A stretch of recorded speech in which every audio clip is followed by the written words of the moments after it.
streets revolting are not complaining about a lack of vaccine or for some tangential issue.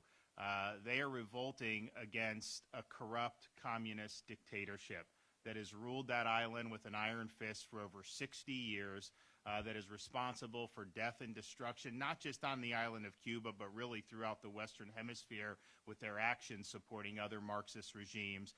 These are people that fundamentally desire a fresh start, and they desire a free society.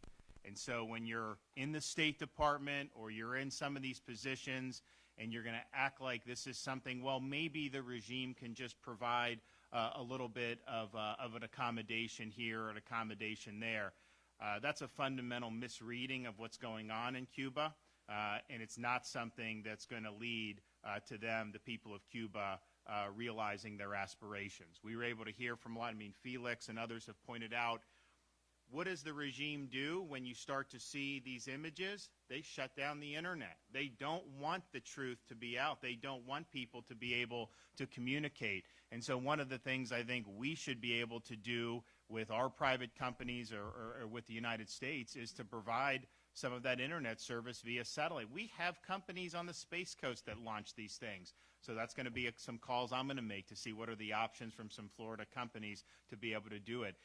But at the end of the day, this is a revolt for fundamental reasons.